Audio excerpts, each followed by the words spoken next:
You're welcome back. The program is Political Tough, and of course, my name is Bola Famous Cole, and this is Impact Africa Television. Here we look at political issues, especially political events. What is happening nationally in the country politically, it's really our business here. And we have our experts, our talking heads, who will dissect all of these issues, analyze it, prefer solutions, and the way forward so that we have a stable system entirely itself. And of course, I have my guest in the studio to look at two issues here, but we're starting off with Saraki Tinubu face-off over 9th Assembly leadership. And I have to my immediate left Dr. Olaniyo Karim. He's a legal expert and also an Kazim here. Okay, Dr. Olaniyo Kazim. He's a legal expert and also an academic. Good to have you. Thank you very on much. Political Tough. And of course, we have Koyela Dele. He is a public affairs analyst. Good to have you again here. It's sir. nice being here. Thanks for having me. Yes, let me start off this way. Saraki Tinubu face of over 9th Assembly leadership. It's been on the dailies, it's been everywhere. It's been an issue that have dragged for so long, and it's open to a lot of debates. We've even looked at it at a point in time on this platform itself. But what we're really concerned about here is having Tinubu and Saraki on a face-off on this particular development. Let's look at the antecedent of each individual involved in this buck passing and blame game as to who becomes the leader of the Senate and also the House of Representatives here. Let me start with Dr. Kazim. Well, thank you very much. You see, my take on this so-called face-off is that the beauty of democracy. Really? Yes, it is. It is the beauty of democracy. It happens everywhere. When somebody wants to control the soul of the entire National Assembly. How is it done that he wants to control? You cannot but have challengers.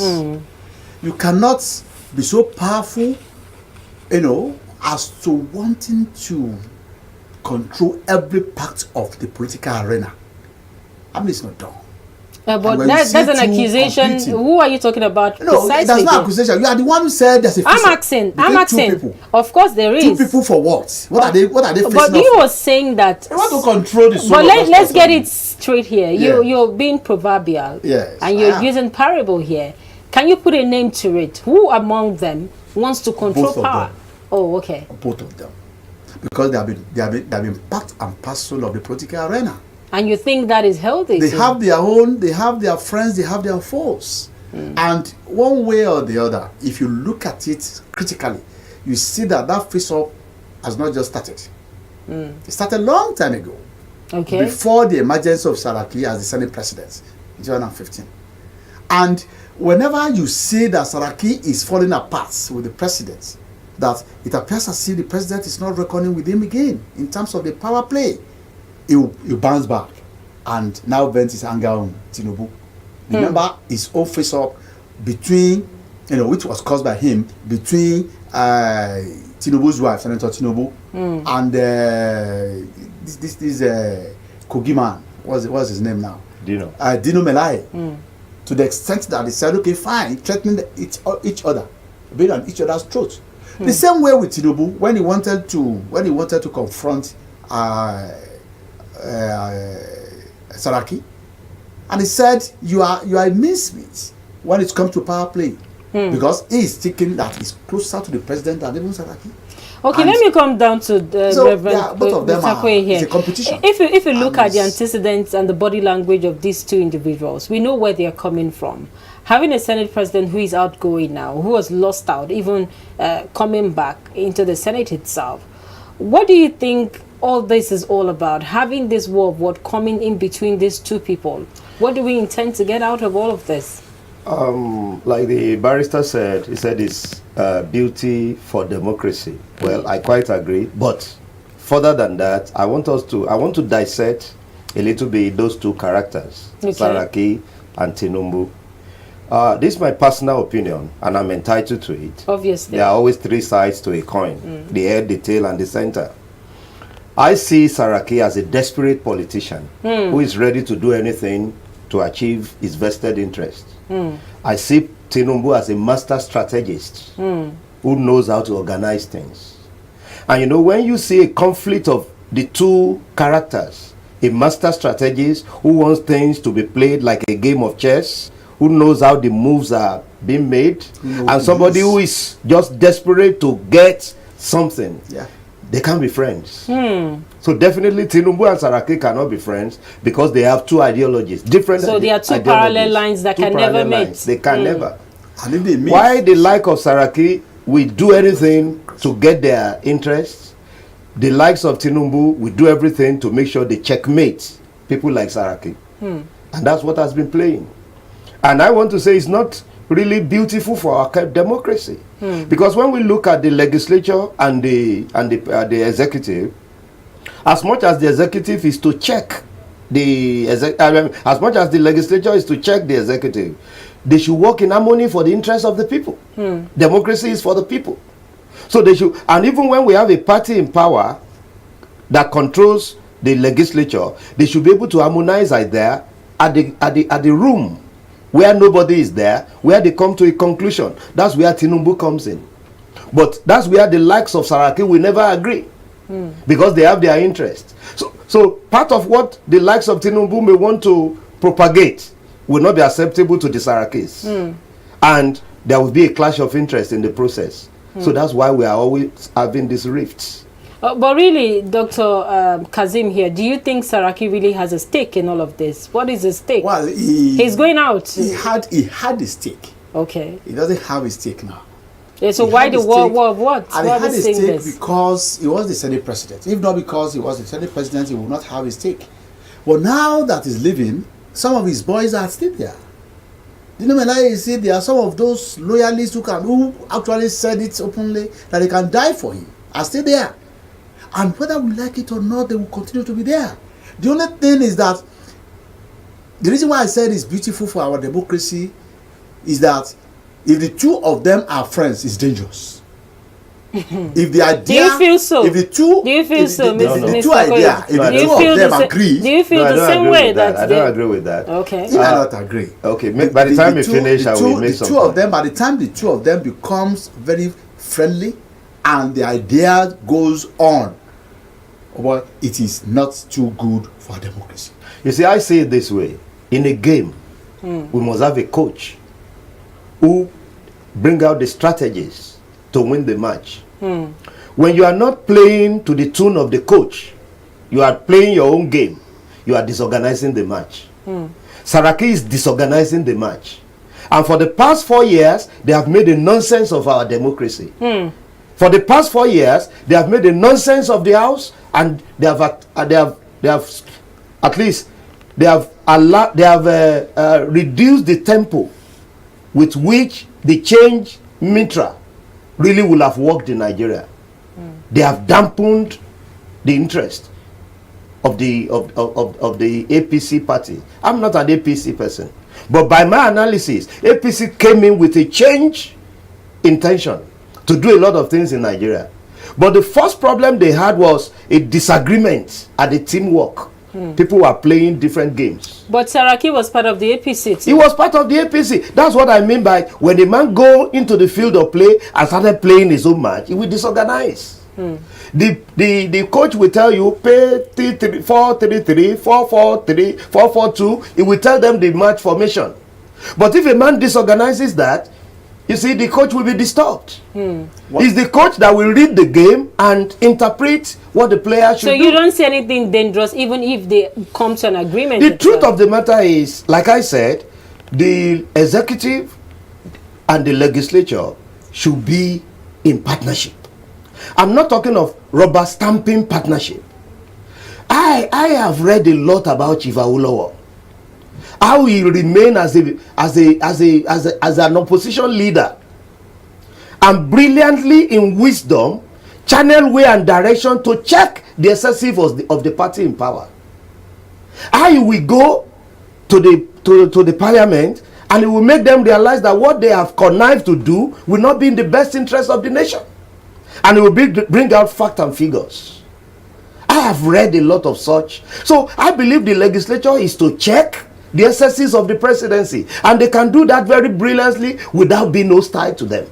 But the truth of the matter is, we don't have a legislature that has the mind of the people at heart. Rather, they have the mind of their interests at heart. Are we having them now? We have a legislature that wants the Ghana must go. We have the legislature that wanted lobbying. And lobbying means bring Ghana must go to the house. We want to eat. We are here to eat. If don't forget, in this country, a Senate president said, of blessed memory, is late now. He said they have not come to Abuja to flaunt poverty. They are here to make gain. He said it openly in past eras. So, but this is a party that came with a change, and they said, no, we are not going to do it the old way. So I read in the newspaper not too long. You believe Tinubu when he said that padding was one of the issues that characterized the 8th Assembly. The truth of the matter was, padding was a fact. In fact, that was one of the reasons they went. Nobody went to jail for that. Nobody was penalized for that. You see, Who profited? there is what we call internal politics, and there is open activities of government. All I can say, by my own opinion, is that Saraki made a mess of the first 4 years of APC. Do you and agree? He did it successfully. Do you agree that Saraki And I want to let me add this to it. I want to say that his riddance is not being able to come back is a good riddance to a bad rubbish. And it's best for Nigeria, because I believe, and that's why I'm so much in support of what Oshiomhole is doing now, to make sure that the party is supreme. We voted the party. The party has ideologies. We want to see this ideology affecting the life of an average Nigerian. So Oshiomhole is on the right path. Nobody is there to do his own thing any longer. Bad riddance to the like of Saraki. Yes, his boys are in the Senate, but there is a new chairman in the APC who will not allow it to be a status quo. But so many people have issues with Oshiomhole. At the point that even Aisha Buhari too had issues with him. And some people, like the likes of, disgruntled element within the party, talking about the man from Ogun State here who was suspended alongside... the governor, who was suspended alongside Okoro Chato, would have a different thinking about who Oshiomhole really is. But Dr. Kasim, for instance, do you believe that Oshiomhole has been able to put the party together? And the issue of padding, it's been like overstretched issue. Tinubu mentioned it in the statement that was released by a spokesperson. But is this healthy when you have all of these issues being kept and being used as a form of tantrum, has been used as a way of slapping individuals who they believe allegedly has committed this without justice taking its effect at the end of the day? Thank you. You see, my problem with Saraki and Tinubu is that if somebody wants to be a master strategist, for you and I to place food, 3 square meal on my table, I would agree with them. But they are fighting for their pocket and their families and cronies, whether Saraki or Tinubu. If they mean well for this country... But if it's true, what happened in Lagos State? Lagos State appears to be the most viable state, and we know how Tinubu, the role he played. In terms of the slum that are now talking to... the slum that are now changing to be the urban. Look, let's get it straight. If you are in politics to get power, if you are in politics to get money, if you are in politics to be better, to better your laws, so be it. But don't do it in a way that it will strangulate so many millions and thousands of others outside. If what goes on in the National Assembly, we are talking about padding. At the last Senate, this current Senate that is just going to wind up in the next 1 month, how many of those people who actually participated in that padding are out? So is it 75% of them are still there. But those are allegations. But Jabi Amila was there. Nobody has taken them to court. That is only why I don't understand the reason why is that somebody is a master strategist and is doing. Look, the question is that. So you don't believe that Tinubu has? No. He doesn't have my interest at heart. Let me come in. You see, if you can hold a state at the jugular, sooner or later you will hold a entire nation in the jugular. Yes, we are coming to that. You see, the question that I want everybody to understand in this country, the project of this country, is that if you don't politic, you can't. If you don't politic, you can't politic. You have to be part of them before you can do anything. He is the national leader. His wife is a senator. His junior brother is this. He appoints the governors. For me, Is it for me to be better? You see, I love something.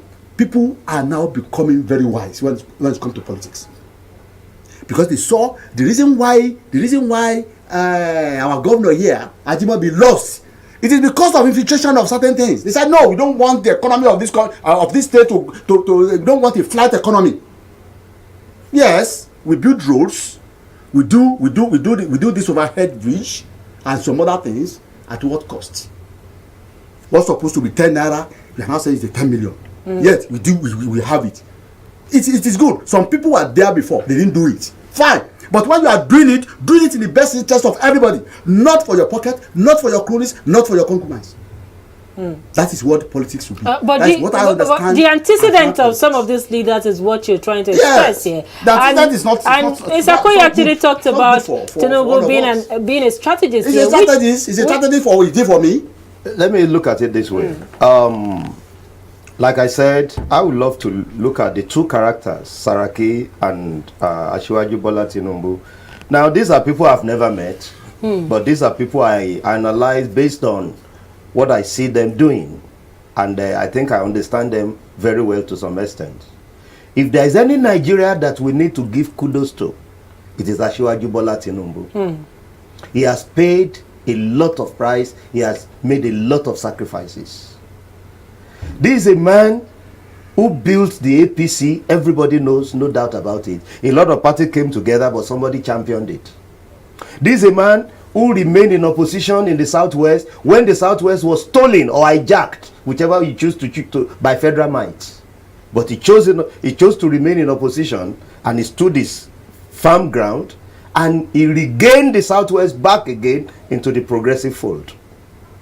This is a man who, though could have decided to be this or that, I don't expect that Asiwaju wouldn't be a minister of state when APC came in 2015. But he did not go. I believe he must have been offered, but he chose not to.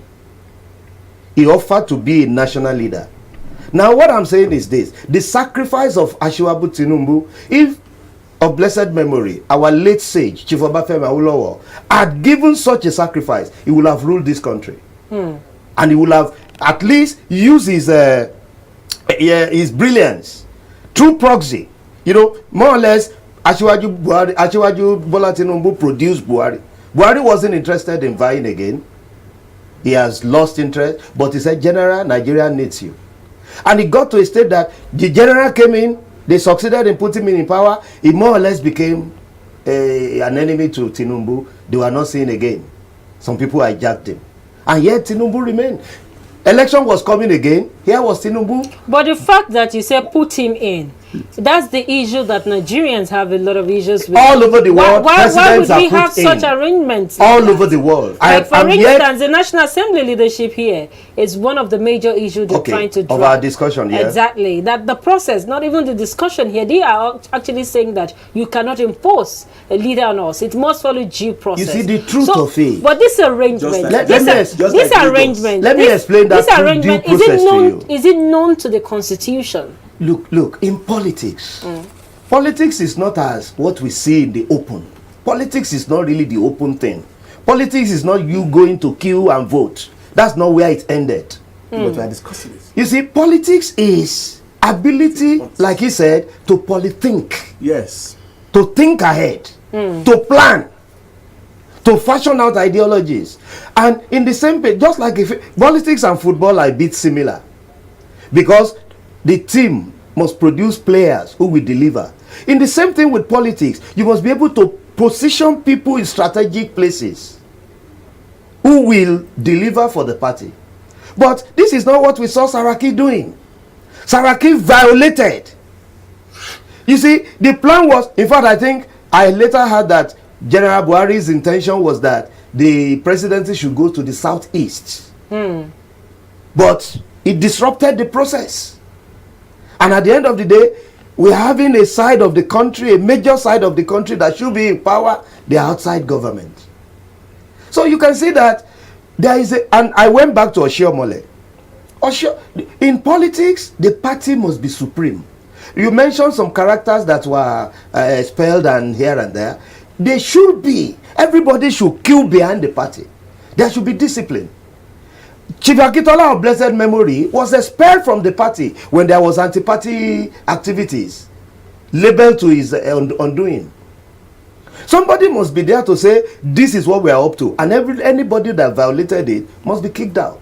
You see, I don't have any problem in in saying the party supremacy must reign, must be the order of the day. Fine, that is the beauty of democracy, as I said, because democracy itself is not one-on-one basis; it's on party basis. And what we mean by being in politics is to be able to be part of those that we share and distribute.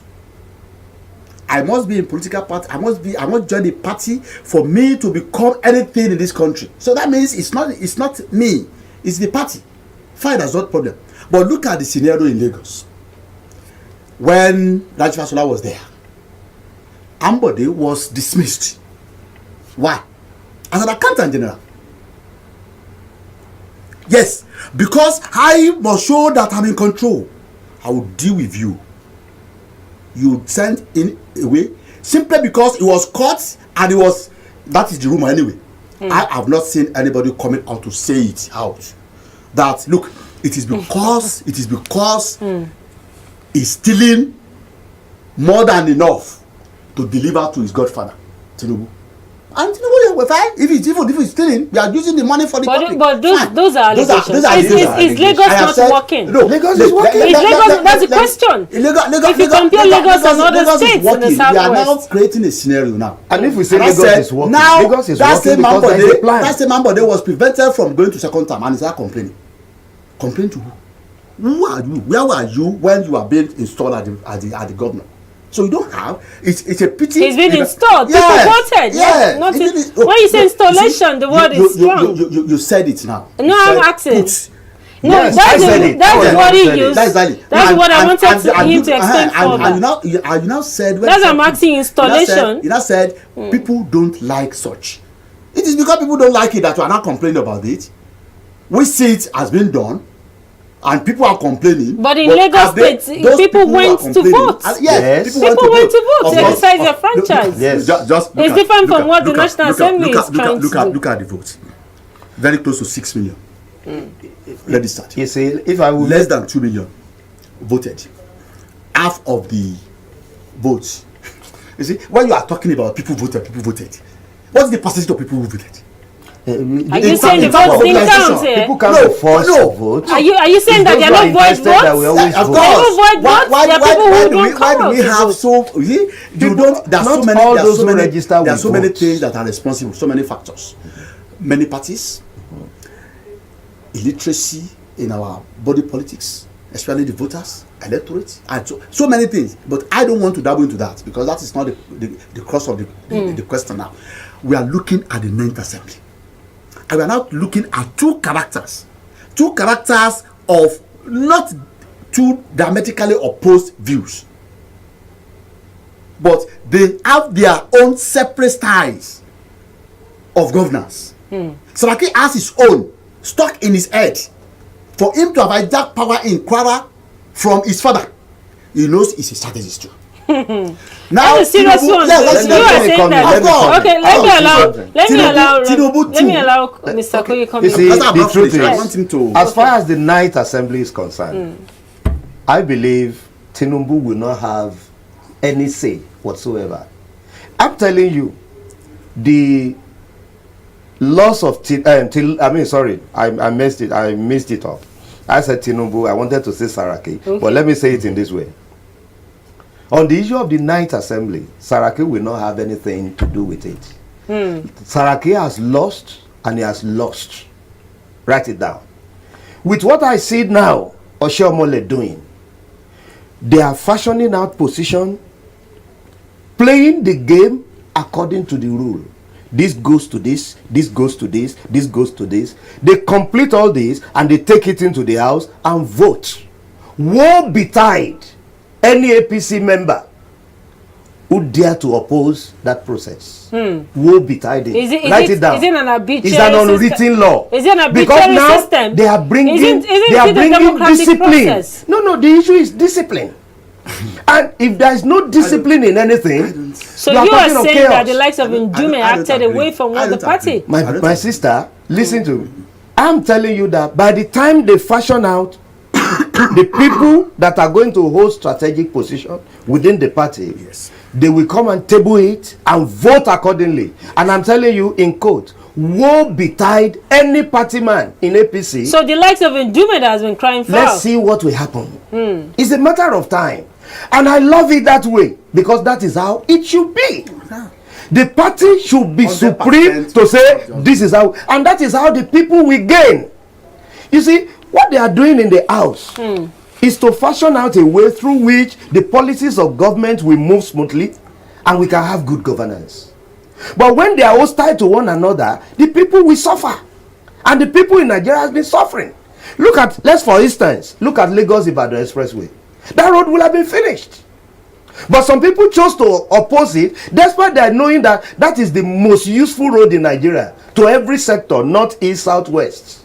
That's the gateway to Nigeria. But yet, because of selfish interest, some people chose not to allow money to go on that project. Because they wanted lobbying. They wanted the government to... Chief Obasanjo exposed our legislature in the past, if we are going to say it. He said they told him he has to lobby, though it later on downs to their tune. But he told them initially, he said he is not going to give them anything to give him opportunity to rule. And if they block his way, he will rule Nigeria without them. You have a lot of things to say to Dr. Kazim. You have been bottling up a lot of things. You see, what are the things? I don't agree with him 100%. Okay. You see, what we call hostility between those people are fashionable to them. Simply because they don't have our interests at heart. If they have the interest at heart, we will not be seeing hostility we are seeing. We'll be seeing games that will eventually profit all of us. How many people are actually gaining from these hostilities? That is the point. That's the point. That's the point. You see, this is a political angle of it. Social angle, it is zero. People will not go to town. People will not talk about Tinubu in these glowing voices. They will not. When it That's according to you. Yes. That's according to you. Now. That's according Look, to you. I monitor election for INEC. And so many people said the main reason, if not immediate, we have some remote causes or remote reasons. The immediate reason and main reason why PKLMS lost in Oyo State is because of Tinubu's involvement. Coming to say Akala, who has said this today. But nobody has proved that. Oh, no. What are you talking? Nobody has proved that. What are you talking? That Tinubu came to meet. Tinubu came to meet Alawa. No, look. I want to believe Adedogun lost the election, not because let me finish. It's not brilliant. Yes, not because it's not brilliant. But the truth of the matter because is, of the game. I don't think it has Tinubu's involvement. Okay. So I don't agree it has Tinubu's involvement. It has. You might not want to agree. The people that came together to form the alliance that brought Sheyi Makinde, they are formidable enough to win the election. No. If they have gone to the election separately, Adedogun will have won. It's a simple arithmetic. That's exactly. But they are coming together 2 days and educating their voters that this is the direction. They have been discussing. We used to have a man in this country they could not by the name Bola Ige. If Bola Ige tells Yoruba tomorrow, ẹ̀yin ọmọ mi, ẹ̀yin ọmọ Yorùbá, ibi tá ń lọ rè o, when whichever direction he points, that's where the vote will go. Yes. So you think that's what worked for? That's what worked against Adebayo Adelabu in favor of Sheyi Makinde. Why can't Tinubu say that? Why can't Tinubu do that? If he's so strategist. When we are talking about so much of a. Let me answer that question. Can I answer that question for you? People from your state, I am here. Can I answer that question for you? This place. Don't mind them. Please, can I answer that question for you? Yes, why can't Tinubu do what Bola Ige used to do? If he was very beautiful alive. Question. And my answer to that question is that the cloud that holds the Yoruba together is diminished. Like our father and our elders in Yoruba land said, "Àìfàgbàfẹ́ nìkan kò jẹ́ ká yégún." Not allowing somebody to be the leader. How many people are taking Tinubu? Like I repeat, and I'm still saying it. I've never met Tinubu. I don't know him. I don't have any closeness to him. But I am saying, Tinubu has suffered so much. Tinubu has given so much for democracy and even for Yoruba land. He has done so much. Yoruba land, quote me anywhere. Under General Obasanjo as president, you know, Yoruba didn't vote Obasanjo in the first term. Yes. Then the second term, he needed Yoruba at all costs. So I believe they hijacked Yoruba. They used power of the federal might. They did not win that election. It was a rigged election. Especially when Bola. Are you telling me? Now, the truth of the matter is, we have not got the Yoruba alignment of allowing somebody to occupy the shoe of an Asiwaju. I propounded a theory recently. For how long are we going to be in disarray? I said the Oni of Ife, Ikubabaye Aláàfin of Oyo, and all prominent obas in Yoruba land, they should come together and appoint Asiwaju Tinubu as the Asiwaju of Yoruba land. Okay. That is when we are going to have somebody of the clout of Awolowo and Bola Ige Will with that what be a they used to popular have. idea? But it will be a problem. Do you know why? Because with opinion like his and many others. But there are some of us who believe Yoruba should have a leader, and Asiwaju is proving to be one. What happens to the Afenifere, for instance? Don't let me talk about Afenifere on here. I won't want to talk about There's so Afenifere many on things here. you don't. There's so many Because things the truth is, you might not be able to say. Afenifere is no longer championing the cause of the Yoruba nation. The criticize way we used to know. But do you like agree, Awolowo advancing the cause of the Yoruba? You agree, sir, that publicly some of them has even criticized Tinubu's Of course, politics. they are not hiding it. They are not, and that's why, like our elder said, I fagbafeni kan. No, there's nothing wrong in saying Yoruba must have a leader. There's nothing wrong. In fact, it's better. But we might not be able to have it in the position or in the image of people like Tinubu. So Why not? Let me throw another dimension. Somebody asked me a private question. He said, come 2023, by the grace of God. He said, if Tinubu is presented as a presidential candidate, and Oshibado, who will I vote for? I said, of course, Oshibado. He said, but why not Tinubu? I said, well, for personal reason known to me, but because I know that Oshibado will have been more presentable to the people, generally, and acceptable more to the people than Asiwaju Tinubu, because of the disarray in the Yoruba. And they are playing different roles. So in wrapping up this, what is the way forward for the Ninth Assembly, looking at this thick political bigwigs, as it were, fighting over the leadership? My take is party discipline. The party should be able to put their feet down to say, this is how, and the party must even control the workings of the legislature. Even after the commencement of their work, the party must be able to champion its party everywhere in the world. It is done within the party. I agree with him. Party politics, party discipline, they go together, but not the way Oshiomhole is looking it. I am a student of political philosophy. I had a first degree in philosophy, politics before I read law. And I know that they have never, it has never happened. It has never worked the way Oshiomhole has taken it. But the antecedent of Saraki, looking at Saraki's antecedent for this state assembly, and now he's coming back in Ninth Assembly to say that Saraki is another enigma. Leave Saraki and his political game alone, because it's not meant for people like us. It's not meant for the commoners, and that's my problem with him. But the way party politics is played, if you want to enshrine party discipline, that is not the way to play it. But the barrister will agree with me that it's not a small boy. Dire situation require dire approaches. Do you agree with me, barrister? Dire situation require dire approaches. In Nigeria, we understand ourselves. If what's his name? If the party chairman Oshiomhole is not as strong and assertive as the way he's doing, he won't do it any other way. Okay, gentlemen, we just have to move on because our time is fast spent. Let's look at presidency. Presidency slamming community leaders for Nigerian violence. And of course, we saw what happened in Zamfara. Quite That's a number. another game. Yes, that has because it's a game. quite traditional rulers were actually arrested.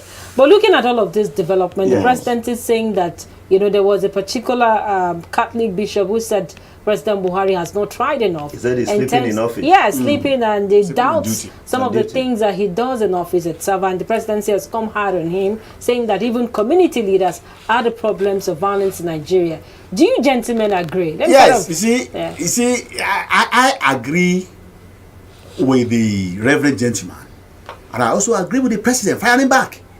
The way the Reverend gentleman saw it, that bishop, that is the way he said it. if you are in his position, you will see the same way. This country is in serious security crisis. But can the president be everywhere? No, president cannot be everywhere. He's the chief executive. Chiefs. No, and that's why he fired back. The community people, those community men who are causing trouble, who are fomenting trouble, he cannot just wipe them out. He can't. That's why they fired the president. He cannot. You know what happened to Odi? Odi, nobody will forgive Obasanjo for taking that step. And that's the best step as at that time. As the president, he could have taken better steps. But that time, he thought nothing but to wipe them out. This president cannot do such a thing because why? Because you're a president that has the human feelings will not descend on the community. Humanitarian crisis. Yes, because the community, everything that happens there, is either caused by them or the solution is got by them. So what are we now going to eliminate them? But you have to change the attitude. And to change the attitude, you have to be firm in some other areas. So when I'm not firm enough to say, okay, fine, if you are doing this, if you are doing that, if you are doing that, I will do this, I will do that, I will do this, I'll give you this, I will give you this, ultimatum and the rest of them. Even state of emergency. If it were to be Obasanjo, our state of emergency would have gone. So many. But the president is not taking it so slowly because he doesn't want to upset the already, grid up. For example, now, when he came in on the popular mandate that, yes, you are going to fight security, you are going to fight corruption. And he's doing it. But the question is that when he now got there and now saw the people behind the security, the people behind the corruption, he has to take it and say, oh boy, it appears as if this fight is going to be prolonged. Although we are not going to relent. Do you agree? Yes, with the community leaders as culprits. Let me take it holistically. Like he said, the security situation in Nigeria is worrisome. It's chaotic. Very, very worrisome. And expecting the military to do it all is not going to work. It's not the way out. I believe that at communal level, peace must be promoted. I believe we need to have peace committee almost everywhere. Are you saying there are not enough peace committees already? Because do we have peace committee at all? Most times when you have issues like that, committees are raised. We shouldn't wait till there are issues. We shouldn't wait till there are issues before the peace comes. In fact, the truth of the matter, I'm proposing a situation where we have a national peace committee from the federal to the state to the local government.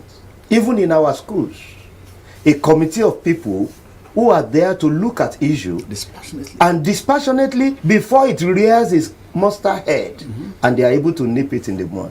They are able to really get rid of it. There is a need for, look, in those days, when you see two children fighting, an elderly man will go there and separate them. Nowadays, when you see two children fighting, people will form a wall around them and begin to watch a show. They will even be clapping. And they will be watching a free show. It has degenerated to that extent. So the truth of the matter is, if I analyze it very properly, to promote peace in Nigeria, we need about 11 things that I've been writing. I've dropped a memo to the federal government.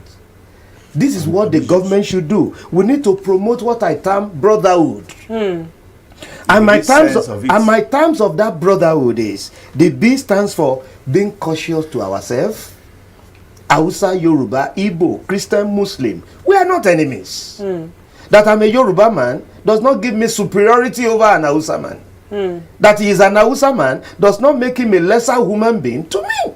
Okay, we just have to go now. And it goes on and on like that. Really, but the long and short of it is, there is a need for us to promote brotherhood. Okay. And this must be promoted to the lowest cadre of the communal leaders. In the market, in the school, everywhere. So that they are watchful. Look at the Kabiyesi, the Bales. They are all there. They are village head to promote peace. Matters are taken to them and they educate over it. They have their own courts. We must say thank you, gentlemen. We can go on and on and on, but we'll bring you back on similar issues to discuss all of these issues. And of course, if you're just joining us, we're about signing out. And it's been a very relevant day. We've looked at critical issues in the polity, and we've dissected some of these political issues that came on the front burner itself. And I've been speaking to Koyela Dele. He's a public affairs analyst, and of course, Dr. Olani Kazim, legal expert. Good to have you, and thank you for being part of this. Thank you for inviting me. Yes, we just have to close the curtains, and do join us again next week, Tuesday, for another lovely edition of Political Turf. My name is Bolabo Famous School, wishing you a blessed evening.